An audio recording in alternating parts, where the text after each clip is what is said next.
नमस्कार दोस्तों, स्वागत है आपका जॉब अलर्ट गुरु पर। दोस्तों, अगर आप अपना खुद का काम शुरू करना चाहते हैं या फिर अपनी छोटी दुकान है या फिर रेडी है उसे बढ़ाना चाहते हैं तो सरकार आपको दे रही है पूरे 50,000 रुपए तक का लोन, और वो भी बिना किसी गारंटी के, यानी विदाउट गारंटी के आपको 50,000 रुपए तक का लोन मिल रहा है। जी हां, पीएम स्वनिधि योजना 2026 के नए नियम आ चुके हैं। बहुत से लोग फॉर्म भरते समय छोटी छोटी गलतियां कर देते हैं जिससे उनका लोन है वो रिजेक्ट हो जाता है और उनको लोन के 50,000 रुपए नहीं मिल पाते हैं। लेकिन घबराइए नहीं, आज के इस वीडियो में बिल्कुल नया तरीका बताऊंगा। आपको लाइव अपने मोबाइल लैपटॉप से फॉर्म भरकर स्टेप बाय स्टेप दिखाऊंगा कि आपको कैसे अप्लाई करना है ताकि पैसा सीधा आपके बैंक खाते में आए। तो दोस्तों, अगर आपको भी 50,000 रुपए का लोन चाहिए तो वीडियो को एक सेकंड भी स्किप मत करना। चलिए वीडियो को शुरू करते हैं। पीएम स्वनिधि योजना में सबसे बड़ा अपडेट किया गया, गांव और देहात के वेंडर्स भी अब शामिल होंगे। पीएम स्वनिधि योजना का लाभ अब आपके कस्बे में भी मिलेगा, यानी अगर आप ग्रामीण क्षेत्र से और आपके नजदीक शहर है तो आप इस योजना का लाभ ले सकते हैं। साथ ही इस योजना के अंतर्गत 2026 में एक और सबसे बड़ा अपडेट किया गया। पीएम स्वनिधि का सबसे बड़ा अपडेट है, पीएम स्वनिधि योजना के अंतर्गत लोन लिया है और उस लोन को अगर हम समय पर चुकाते हैं तो हमें रुपए क्रेडिट कार्ड भी मिलेगा, यानी पीएम स्वनिधि योजना में रुपए क्रेडिट कार्ड भी मिलेगा।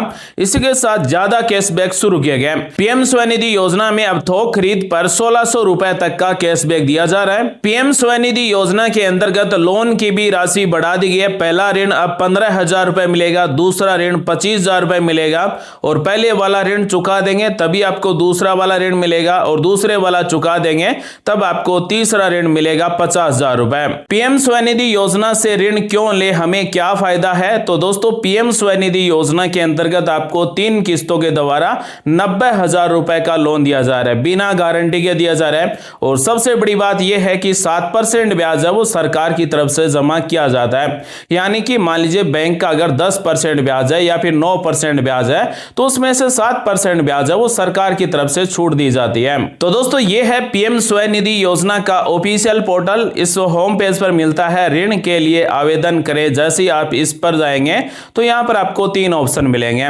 यानी 15,000 रुपए के लिए आवेदन करें, या फिर 25,000 रुपए के लिए आवेदन करें, या फिर 50,000 रुपए के लिए आवेदन करें। तो अगर हम पहली बार फॉर्म भरें तो 15,000 रुपए के लिए आवेदन करें, इस पर क्लिक करेंगे। दूसरी किस्त के लिए अगर हम फॉर्म भरें तो 25,000 के लिए आवेदन करें, इस पर क्लिक करेंगे। और 50,000 रुपए के लिए यहां पर आपको एक क्रेडिट कार्ड मिलता है जिसे लागू करना होता है, यानी क्रेडिट कार्ड लागू करें, इस पर आपको क्लिक कर देना है। यहां पर आपके मोबाइल नंबर टाइप करना है, यहां पर कैप्चा कोड जैसा वैसा का वैसा कोड टाइप करना है। अनुरोध ओटीपी पर क्लिक करेंगे, मोबाइल नंबर पर ओटीपी भेजा जाएगा, ओटीपी टाइप करना है, वेरीफाई कर देना है। उसके बाद में आप क्रेडिट कार्ड लागू कर सकते हैं। अगर पीएम स्वनिधि योजना में जुड़े मोबाइल नंबर बदलना चाहते हैं तो यहां क्लिक करें, पर क्लिक कर देना है। उसके बाद में यहां पर अपने आधार नंबर टाइप करना है, आधार कार्ड में जुड़े मोबाइल नंबर पर ओटीपी भेजा जाएगा, ओटीपी नंबर टाइप करना है, सत्यापित कर देना है और नए मोबाइल नंबर टाइप करके यहां से जोड़ सकते हैं। पीएम स्वनिधि योजना में जो पहली बार फॉर्म भरेंगे वो कैसे भरेंगे अब मैं आपको पूरा लाइव दिखाने वाला हूं। तो 15,000 के लिए आवेदन करें, इस पर हमें क्लिक कर देना है, यानी सबसे पहले हमें 15,000 रुपए का लोन मिलेगा।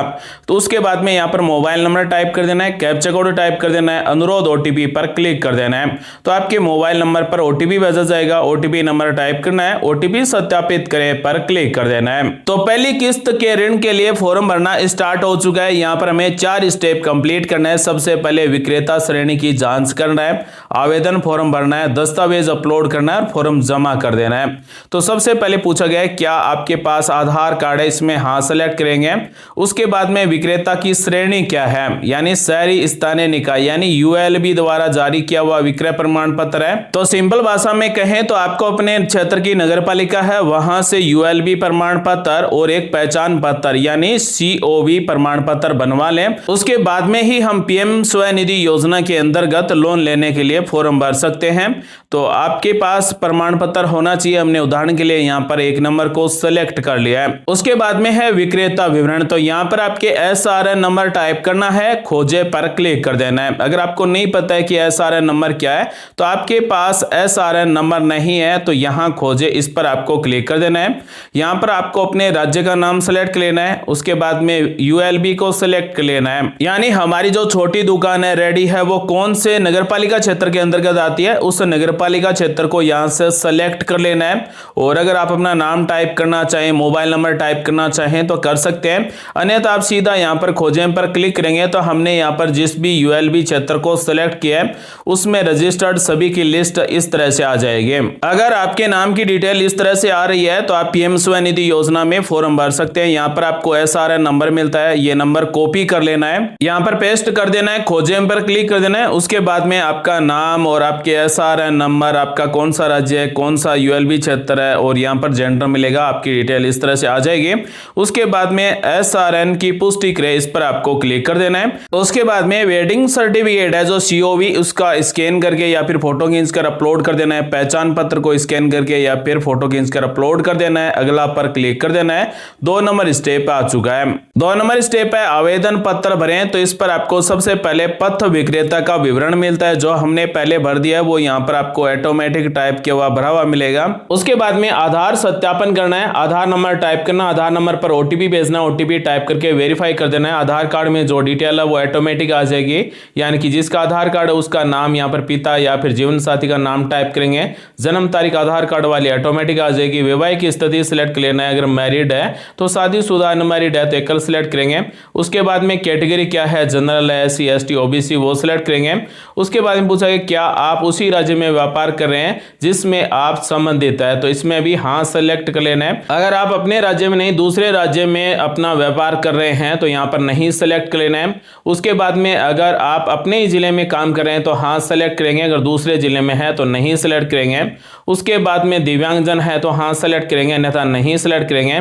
अगर आप अल्पसंख्यक है तो हाँ सेलेक्ट करेंगे, और अल्पसंख्यक कौन से हैं, सिख है या फिर बौद्ध धर्म है, यहाँ से आपको सेलेक्ट कर लेना है। अगर हम अल्पसंख्यक नहीं है तो नहीं को सेलेक्ट कर लेना है। उसके बाद में केवाईसी दस्तावेज यानी आरएन टोकन संख्या ऑटोमेटिक आ जाएगी। मतदाता पहचान संख्या है वो यहाँ पर आपको टाइप कर देना है, यानी voter ID card number type कर देना है। अगला ऑप्शन है क्या आपका कोई परिवार है, इसे सेलेक्ट कर लेना है। अगर आपका परिवार नहीं है तो नहीं सेलेक्ट करना है। परिवार का मतलब है पति पत्नी, अविवाहित बच्चे कितने हैं, यहाँ पर संख्या सेलेक्ट कर लेना है। उदाहरण के लिए मान लीजिए 4 हैं, तो यहाँ पर हमें परिवार के जितने भी सदस्य हैं उन सब के नाम टाइप करना होगा, संबंध सेलेक्ट करना होगा और आयु टाइप करना होगा। जैसे मान लीजिए सबसे पहले हमने यहाँ पर पत्नी का नाम टाइप किया, संबंध में पत्नी सेलेक्ट कर लिया, आयु टाइप कर दी। उसके बाद में अविवाहित पुत्र है उसका नाम टाइप किया और अविवाहित बेटा सेलेक्ट कर लिया, आयु कितने वो टाइप कर दी। तो इसी तरह से अपने परिवार में जितने भी पति पत्नी अविवाहित बच्चे हैं उन सब का नाम टाइप करना होगा। अगला ऑप्शन है बिक्री प्रमाण पत्र यानी विक्रेता पहचान पत्र संख्या कितना है, यानी यूएलबी द्वारा जारी किया हुआ जो विक्रेता पहचान पत्र संख्या वो टाइप करेंगे। उसके बाद में वेडिंग का प्रमाण पत्र संख्या वो टाइप करेंगे। उसके बाद में ईकेवाईसी के अनुसार हमारा एड्रेस ऑटोमेटिक आ जाएगा, यानी आधार कार्ड में जो एड्रेस है वो एड्रेस ऑटोमेटिक आ जाएगा। और उसके बाद में अगर आपका वर्तमान पता और स्थायी पता एक ही जैसा है तो ऊपर की तरह ही इसे सेलेक्ट कर लीजिए, दोनों में एड्रेस सेम हो जाएगा। अगर आपका स्थायी पता अलग है और वर्तमान पता अलग है तो वर्तमान पता यहाँ पर आपको टाइप कर देना है। उसके बाद में विक्रय गतिविधि पूछी गई है, यानी हम अपनी शॉप पर क्या सामान बेचते हैं। जैसे 1 नंबर है फास्ट फूड और खाद्य पदार्थ, 2 नंबर है फल और सब्जियां, उसके बाद में घर की सजावट, रसोई के सामान, बिजली और इलेक्ट्रॉनिक सामान, कपड़ा और हथकरघा वस्तुएं, फूल और पूजा की वस्तुएं, प्लास्टिक वस्तुएं, जूते और चमड़े के उत्पादन, सौंदर्य और फैशन सहायक उपकरण, सेवाएं, या फिर इसके अलावा है तो अन्य सेलेक्ट कर सकते हैं। उदाहरण के लिए हमने यहाँ पर फल और सब्जियां सेलेक्ट कर दिया। उसके बाद में बिक्री का स्थान क्या है, यानी हम एक ही जगह पर सामान बेचते हैं तो नियत स्थान सेलेक्ट करेंगे।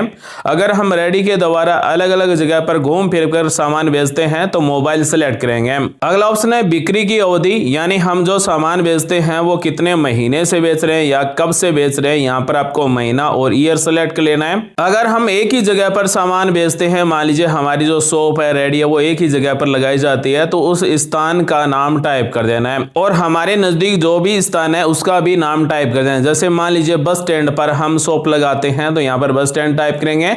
उसके बाद में राज्य का नाम सेलेक्ट करेंगे। उसके बाद में शहर या फिर जिले का नाम सेलेक्ट करेंगे। उसके बाद में हमारी जो रेडी है शॉप है वो कौन से नगरपालिका क्षेत्र के अंतर्गत आती है, यानी यूएलबी का नाम हमें सेलेक्ट कर लेना है। कौन सा गांव है, शहर है, उसका नाम टाइप कर देना है, पिन कोड नंबर टाइप कर देना है। अगला ऑप्शन है कुल मासिक आय, यानी पूरे परिवार की कुल महीने की इनकम कितनी है। मान लीजिए 15,000 है, 10,000 है, जितने भी रुपए परिवार की महीने की इनकम है वो रुपए टाइप कर देना है। उसके बाद में बैंक खाते का विवरण भरना होगा, यानी हम लोन के रुपए कौन से बैंक खाते में लेना चाहते हैं उस बैंक खाते का विवरण हमें टाइप करना होगा। होगा, हमारा जिस भी बैंक में बचत खाता है उसी बैंक के द्वारा हमें लोन दिया जाएगा। तो सबसे पहले आपको बैंक का नाम सेलेक्ट कर लेना है, उसके बाद में IFSC कोड टाइप कर देना है, शाखा का नाम ऑटोमेटिक आ जाएगा। उसके बाद में आपके नाम से जो बचत बैंक खाते की पासबुक है उसमें खाता संख्या दिया गया है, वो खाता संख्या नंबर टाइप करेंगे, फिर से खाता संख्या कन्फर्म में टाइप करेंगे। उसके बाद में डिजिटल भुगतान के लिए हमारे पास कितने ऑप्शन है, यानी 1 है, 2 है, 3 है, वो यहाँ से आप सेलेक्ट कर लेना है। जैसे मान लीजिए हमारे पास एक ही ऑप्शन है तो एक सेलेक्ट करेंगे, और उसके बाद में भुगतान एग्रीगेटर कौन है, यानी गूगल पे है, फोन पे है, अमेजोन पे है, वो सेलेक्ट कर लेना है।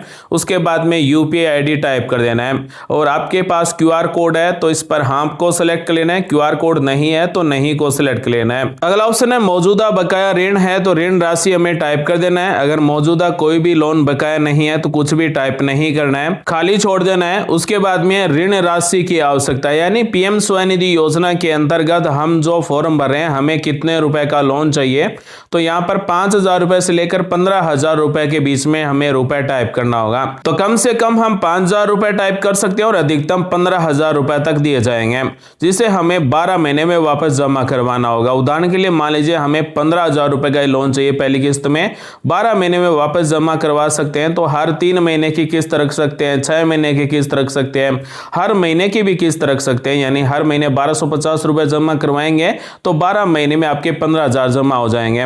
इसी तरह से 2 नंबर किस्त में 25,000 रुपए मिलेंगे, जिसे 18 महीने में वापस जमा करवाना है। 3 नंबर किस्त में 50,000 रुपए मिलेंगे, जिसे हमें 36 महीने में वापस जमा करवाना है। और उसके बाद में ऋण का उद्देश्य कार्यशील पूंजी, इसे सेलेक्ट कर लीजिए। व्यवसाय का विस्तार, इसे सेलेक्ट कर लीजिए। परिसंपत्तियों की खरीद, इसे सेलेक्ट कर लीजिए। उसके बाद में संदर्भ के लिए यहाँ पर हमें 2 व्यक्तियों के नाम टाइप करना होगा।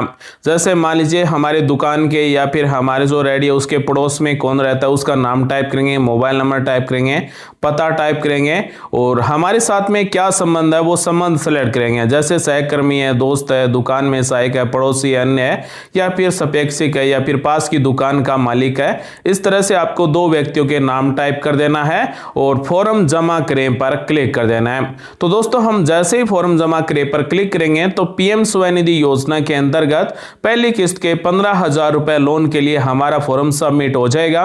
उसके बाद में बैंक की तरफ से फॉर्म अप्रूव किया जाएगा और हमने जो बैंक खाते की डिटेल दी है उस बैंक खाते में हमें पहली किस्त के 15,000 रुपए मिल जाएंगे।